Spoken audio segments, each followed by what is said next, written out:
आ रहे हैं वो बंदी छोड़ सतगुरु कबीर साहिब की वाणी है।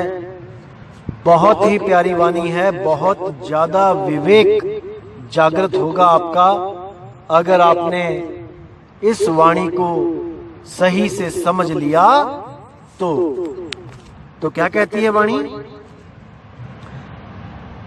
5 तत्व गुण 3 लग, अनहद सुन्न प्रयाण, गुप्त मता है संत को, बड़भागी कोई जान।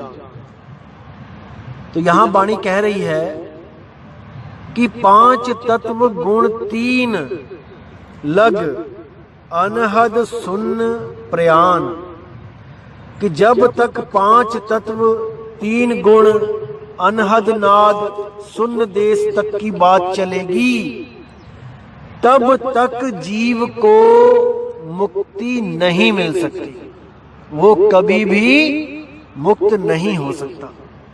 गुप्त मता है संत को, बड़ भागी कोई जान। ये सब संत मत नहीं है, ये सब केवल योग मत है। संत मत तो भाई इन सब से ही न्यारा है। उसको कोई बिरला, कोई बड़भागी जीव ही समझ सकता है भाई, कोई उस पर दृढ़ निश्चय कर सकता है। तो आगे कहते हैं, जहां लग बानी मुख कही, तहां लग काल को ग्रास, बानी परे जो शब्द है सो सतगुरु के पास। कि जहां तक भी कोई वाणी के द्वारा अगर शब्द लखाता है, शब्द का नाम देता है, कोई मंत्र देता है जपने के लिए, कुछ भी देता है, 5 नाम, 3 नाम, 10 नाम, 20 नाम, 100 नाम, कुछ भी देता है, वो सब मुख से ही कह के दे रहा है।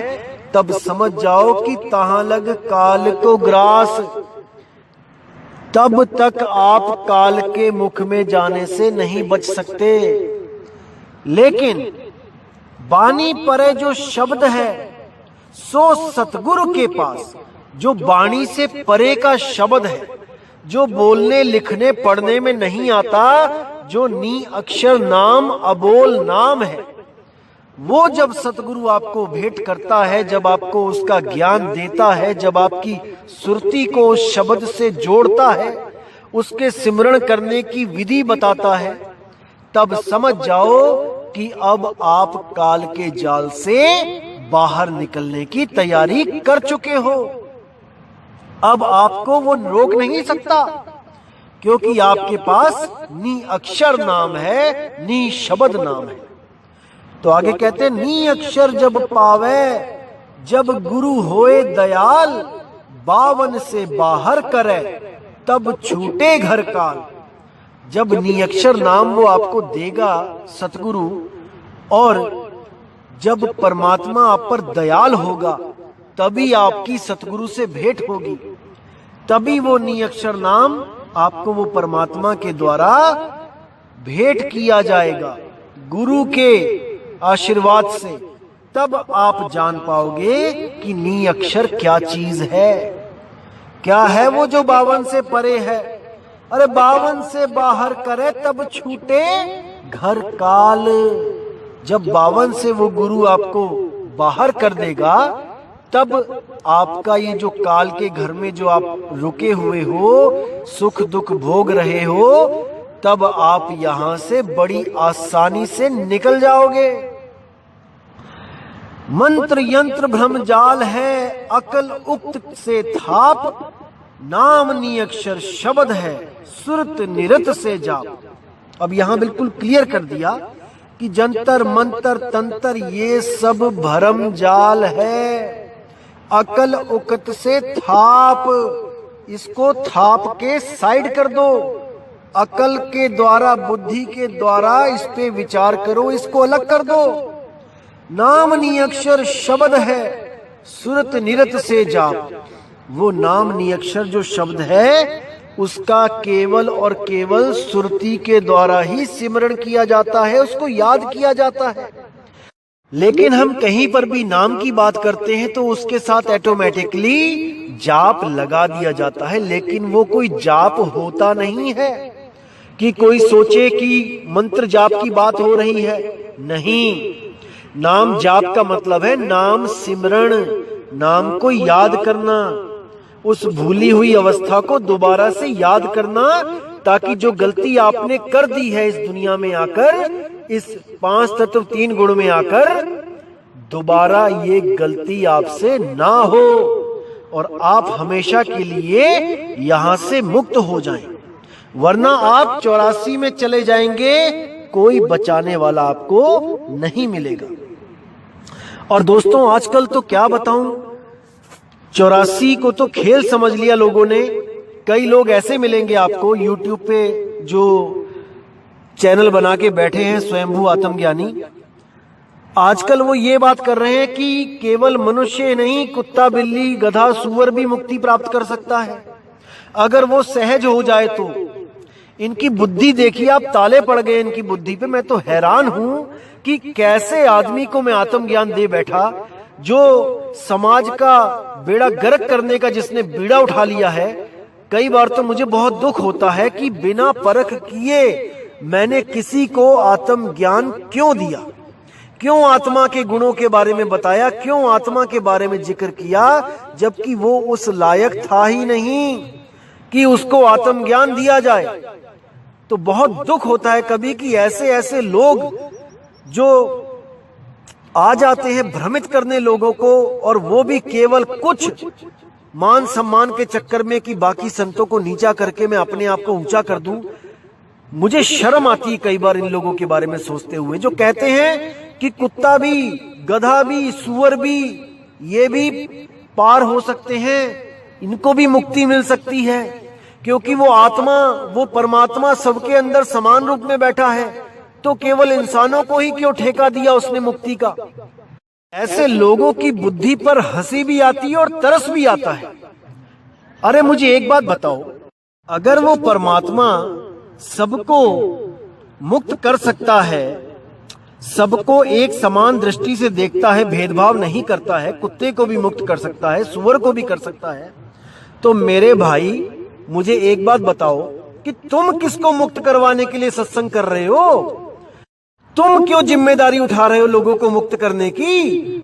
क्या आत्मा ने लिखित में तुम्हें परमिशन दी है कि सत्संग करो और नाम दो फोन पे? क्या मूर्ख बनाते हो दुनिया को, शर्म आनी चाहिए तुम्हें, शर्म। भोले भाले जीवों को भ्रम में डाल के उनको 84 में धक्का देने के लिए तुम इस दुनिया में आए हो, तुम्हें इसका फल भुगतना पड़ेगा। याद रखना मेरे भाई, किसी का जीवन बर्बाद करोगे तो फल भुगतना पड़ेगा, और जब भुगतोगे तब समझ में आएगा कि गुरु बनने आए थे कि कर्म भोगने आए थे इस दुनिया में। इतना याद रखना। अभी तो बहुत अच्छा लग रहा है सत्संग करके, ज्ञानी बन के लोगों के सामने, और बिना सिर पैर की बातें बताकर भ्रमित करने में बड़ा आनंद आ रहा है अभी तो। लेकिन भाई इसका हिसाब किताब देना पड़ेगा। और मैं तो खुश हूं बल्कि कि परमात्मा की दया से इस भाई के मुख से ऐसी ऐसी बातें निकल रही हैं जिसको सुनकर इसी के बने हुए शिष्य, जिनको इन्होंने फोन पे नामदान दे रखा है, वही बंदे इन बातों को सुनकर कि कुत्ता भी मुक्त हो सकता है, गधा भी मुक्त हो सकता है, सूअर भी मुक्त हो सकता है वो लोग इसकी मूर्खता पे हंसते हुए अब हमारे गुरुजी की शरण में आ रहे हैं। कल से ही पता नहीं कितने लोगों ने मैसेज में इस भाई की वीडियो शेयर करी और हैरान हुए कि हम किस कम अकल इंसान की बातों में आ गए थे और कबीर साहब से अपनी श्रद्धा खत्म कर बैठे थे। लेकिन कल परसों के इसके सत्संग से उनकी आंखें खुल गईं और वो सब जाग गए हैं। बहुत खुशी की बात है दोस्तों, परमात्मा के घर देर है अंधेर नहीं है।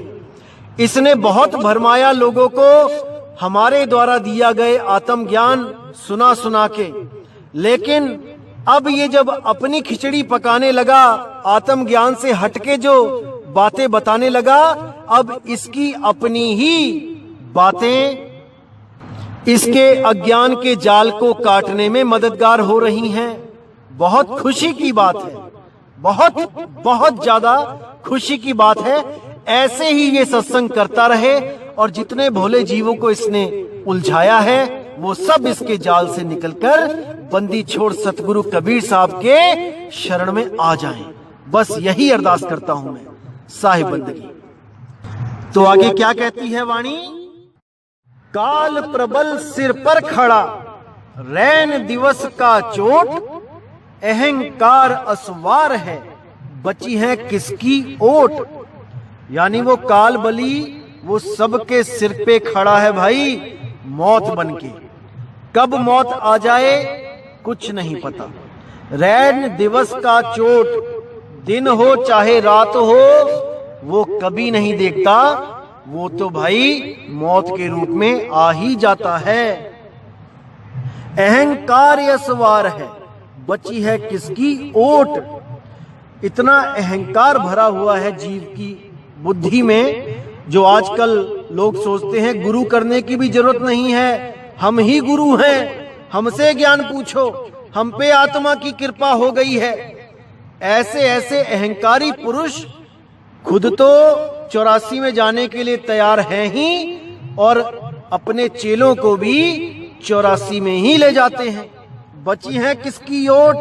कौन बचाएगा इन लोगों को? कोई नहीं बचा सकता। 3 लोक में काल है, चौथा नाम निर्वाण, जो यह भेद न जानही, सो नर वृषभ समान। अब इसको अच्छी तरह समझ लो दोस्तों यहाँ पे कि 3 लोक में काल है। 3 लोक में जो कुछ भी दिख रहा है आपको, मिट्टी, पानी, हवा, अग्नि, धरती, आकाश, जो कुछ भी है उसमें परमात्मा नहीं है, उसमें काल है। काल। जो लोग कहते हैं पत्थरों में भी परमात्मा है, मिट्टी में भी परमात्मा है, कण कण में परमात्मा है, वो असल में काल को ही परमात्मा मान के बैठ गए हैं भाई। उनके लिए ये स्पेशल वाणी बताई गई है। 3 लोक में काल है, चौथा नाम निर्वाण। जो चौथा लोक है वो नाम है, वो शब्द है, वही चौथा लोक है, जिसके लिए बोध सागर में बोला है लोक अलोक शब्द है भाई, जिन जाना तिन संशय जाई।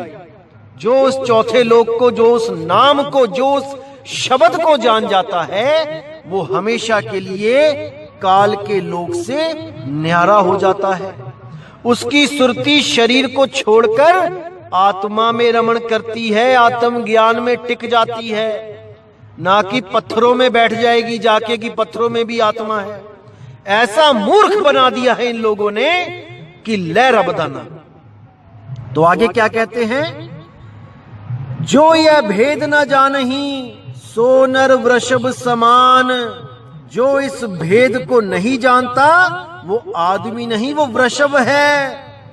10 अवतार निरंजन, बस कीनो संसार, रक्षक भक्षक होए के सबका करे संहार। कि 10 अवतार जो हैं वो निरंजन के ही हैं, वो काल के अवतार हैं, वो मन के अवतार हैं। बस कीनो संसार, सारी दुनिया को वो कला दिखा के अपने बस में करके बैठा है। कौन सी कला? रक्षक कला।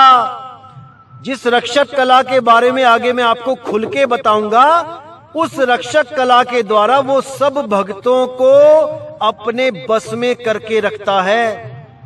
रक्षक भक्षक होए के सबका करे संहार। इसी रक्षक कला के द्वारा वो भक्षक बनकर सबका संहार करता है। उसी से हमने बचना है मेरे भाई। योगी जंगम सेवड़ा, सन्यासी दुर्वेश, ब्राह्मण खट दर्शन में, काल फंद के रेश। योगी जंगम सेवड़ा यानी जितने भी योगी जंगम सेवड़ा, जितने भी साधु सिद्ध घूम रहे हैं, ये सन्यासी दरवेश, ब्राह्मण और खट दर्शन वाले, ये सब काल फंद के रेश, ये सब काल के जाल में ही उलझाने के लिए अवतार धारण करते हैं, इस दुनिया में आते हैं। खुद तो फंसते ही हैं और लाखों जीवों को भी काल के जाल में फंसाकर नरक कुंड में वास करते हैं और जीवों को भी नरक कुंड में ही धक्का दे जाते हैं। ऐसे स्वयंभू आत्मज्ञानियों से बच के रहना है मेरे भाई, जो ये बोलने लगे हैं कि कुत्ता बिल्ली बकरा भी मुक्त हो सकते हैं बिना सिमरण के, बिना गुरु बनाए। अरे जब कुत्ता बिल्ली मुक्त हो सकता है तो तुम क्यों गुरु बन के बैठे हो भाई? तुम क्यों नाम दे रहे हो? वो आत्मदेव क्या इतना कमजोर है कि बिना तुम्हारे सत्संग किए किसी को मुक्त नहीं कर सकता? और अगर इनसे पूछो कि भाई तुम क्यों सत्संग कर रहे हो, तो क्या कहते हैं कि बिना सत्संग के, बिना मेरे भी आप मुक्त हो सकते हो, लेकिन उसके लिए आपको जन्मों जन्म भटकना पड़ेगा। मैं अगर नाम दे दूंगा तो इसी जन्म में अभी मुक्त हो जाओगे। ऑफर लगी है भाई, ऑफर छूट ना जाए। ऐसा लालच देके लोगों के कर्म फुड़वा के उनको 84 के जाल में धकेलने के लिए ऐसे काल के दूत इस दुनिया में आ चुके हैं। मेरे भाई संभल के रहना, बच के रहना ऐसे लोगों से। तो आगे क्या कहती है वाणी? शब्द शब्द बहु अंतरे, सार शब्द मत लीजिए, कहे कबीर जहां सार शब्द नहीं, धिक जीवन सो जीजे। कि भाई बहुत से शब्द हैं इस दुनिया में, अलग अलग भाषाओं के। हर आदमी अपनी अपनी भाषाओं के शब्दों को पकड़ के बैठा है और उन्हीं शब्दों से प्रेम कर रहा है। इंडियन बंदे जो हैं, भारत के जो बंदे हैं, वो हिंदी से प्रेम करके बैठे हैं, हिंदी के नाम जप रहे हैं। चाइना के बंदे चाइनीज में नाम जप रहे हैं, जापानी बंदे जापानी में नाम जप रहे हैं, अमेरिकन बंदे जो हैं अंग्रेजी में नाम जप रहे हैं, अरबी के जो बंदे हैं वो अरब देश की भाषा अरबी में नाम जप रहे हैं। तो हर बंदा अपने अपने शब्द को पकड़ के बैठा है। लेकिन साहिब कहते हैं सार शब्द मत लीजिए, वो सार शब्द को मत हो जो भाषाओं का गुलाम नहीं है, जो किसी भाषा में नहीं आता, जो 52 अक्षरों से न्यारा है। कहे कबीर जहां सार शब्द नहीं, दृग जीवन सो जीजे। उस जीवन पे धिक्कार है जहां पर सार शब्द नहीं है। धरण आकाश के बाहर अधरे बैठे जाए, तहां ते सुरति लगा वहीं शब्द में रह समाए। धरती और आकाश के बाहर यानी इस देह के बाहर, 3 लोक इस देह में, रोम रोम में धाम, सतगुरु बिन न पाइए सार शब्द निज नाम। बिना सार शब्द के, उस निज नाम के, कोई भी इन शरीरों से न्यारा नहीं हो सकता। तो वो सार शब्द कहां है? अधरे बैठे जाए, अधर में। परम पुरुष धर अधर तार है, अधर तार के आगे, अरे तिसके आगे कौन बतावे, सभी शब्द में पागे। सभी उसी शब्दों में उलझ के बैठ गए। साधु सिद्ध त्रिदेव आदि सब 5 शब्द में अटके, मुद्रा साध रहे घट भीतर, फिर औंधे मुंह लटके। इन्हीं 5 मुद्राओं को साधते साधते उनको जो प्रकृति का जो अनुभव हुआ, उसी को सत्य का अनुभव समझकर यहीं भरमते रह गए। आजकल बड़े बड़े पंथ यही 5 मुद्राओं को करवाकर आपका सारा जीवन नष्ट कर देते हैं। और इन्हीं 5 मुद्राओं में जो उन्मुनी मुद्रा है, वो 10वें द्वार का जो अनुभव है, उसी को प्राप्त करके अंत लक्ष्य समझकर, उसी को शब्द समझकर, उसी में भरमते हुए अगले जन्म में चले जाते हैं और इस मानुष चोले को बर्बाद कर जाते हैं। तो साहिब कहते हैं धरण आकाश के बाहर अधरे बैठे जाए, तहां ते सुरती लगा वहीं शब्द में रहे समाए। उसी अधर द्वीप पर जब आप सुरती लगाओगे, तब आप उसी में, उसी शब्द में वास करोगे, उसी शब्द में समा जाओगे। जहां से बिछड़े थे वहीं उलट के समा जाओगे। उसी को मुक्ति कहते हैं। वहां जाओगे जब तुम, सुध ना रहे ये देह, 5 तत्व गुण 3 नहीं, ऐसा शब्द विदेह। कि जब वहां तुम जाओगे तो तुम्हें इस देह की सुरत नहीं रहेगी। इस 3 लोक से न्यारे जब उस शब्द में सिमरण पक्का कर लोगे, तब उसमें सुरती रमेगी और इस पांच तत्व तीन गुण की जो देह है, इससे निकलकर शब्द में समाओगे तब इस देह का कोई ख्याल नहीं रहेगा। हमेशा हमेशा के लिए ये देह छूट जाएगी। ऐसा शब्द विदेह, शब्द विदेह है भाई, शब्द विदेह। कुछ लोग विदेह को समझते हैं कि विचित्र देह, विशेष देह, कबीर साहब की विशेष देह थी। अरे भाई विशेष देह नहीं, वो विदेह थे, विदेह, बिना देह के। वो तो केवल देह धारण करके आए थे इस दुनिया में ज्ञान को समझाने के लिए। जैसे कोई शस्त्र धारण करके जाता है युद्ध में, तो वो धारण किए हुए शस्त्र अस्त्र को युद्ध समाप्ति के बाद उतार देता है, वो शस्त्र रहित हो जाता है, अस्त्र रहित हो जाता है। इसी तरह कबीर साहब विदेह हैं, यानी जब देह धारण करके आए और कार्य पूरा करने के बाद उस देह से रहित हो गए, विदेह हो गए। इस तरह से समझो इसको, अपने मनमुखी अर्थों को मत लगाओ, नहीं तो भाई 84 में जाना पड़ेगा। और आपको एक बात और बता दूं, इन्हीं स्वयंभू आत्मज्ञानियों ने एक बात और बोली सत्संग में। आप अगर विवेकी होगे तो एक पल में इनकी चोरी को पकड़ लोगे। इन्होंने कहा कि केवल इंसान जन्म इसलिए दुर्लभ माना गया है क्योंकि ये इंसान जन्म के द्वारा आप किसी अन्य लोक में जा सकते हो, अलख लोक में जा सकते हो, अनामी लोक में जा सकते हो, लेकिन ये पशु पक्षी कहीं नहीं जा सकते। ये केवल इसी लोक में भ्रमण करते हैं। देखिए बुद्धि इनकी। अरे जो स्वर्ग है, एक स्वर्ग की बात करता हूं आपको मैं, वहां पे कामधेनु गाय है, वहां पर इंद्र का ऐरावत हाथी है, तो ये क्या जानवर नहीं है? विष्णु जी की सवारी है जो गरुड़, वो जानवर नहीं, पक्षी नहीं क्या? वो कैसे स्वर्गों में चले गए, वो कैसे अन्य लोकों में चले गए?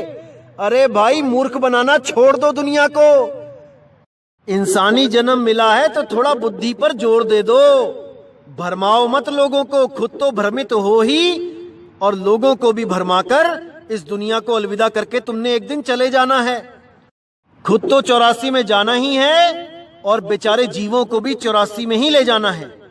लेकिन मेरे भाइयों, आपको परमात्मा ने पूरा विवेक दिया है। इन लोगों को पकड़ो, इन लोगों से क्रॉस क्वेश्चन करो कि अगर स्वर्ग लोक में, गोलोक में केवल इंसान ही जा सकता है तो वहां जानवर कैसे पहुंचे हैं? और देखो कि क्या जवाब देते हैं ये गोलमोल बातें करके।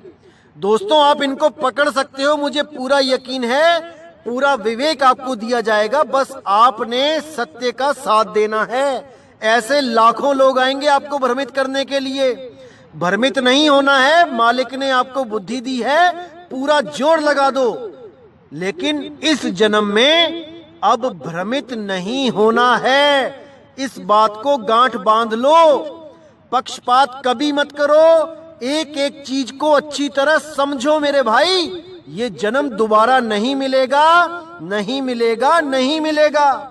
आप 84 में जाते हो, मेरा कोई नुकसान नहीं है, लेकिन आपका भाई होने के कारण मुझे बहुत दुख होगा अगर आप में से एक भी भाई ऐसे लोगों की ऊट पटांग बातों से भ्रमित होकर 84 में चला जाए। मैं बिल्कुल नहीं चाहूंगा मेरे भाई। आपका ये भाई पूरा विवेक देगा आपको। बस आपने ऐसे लोगों से खुल के सवाल करने हैं, बिल्कुल भी नहीं भ्रम में पड़ना, बिल्कुल भी नहीं भ्रमित होना है मेरे भाई।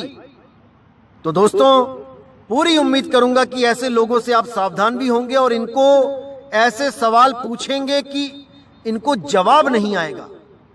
क्योंकि मेरा केवल एक ही उद्देश्य है सत्संग करने का कि हर इंसान सत्य से रूबरू हो जाए।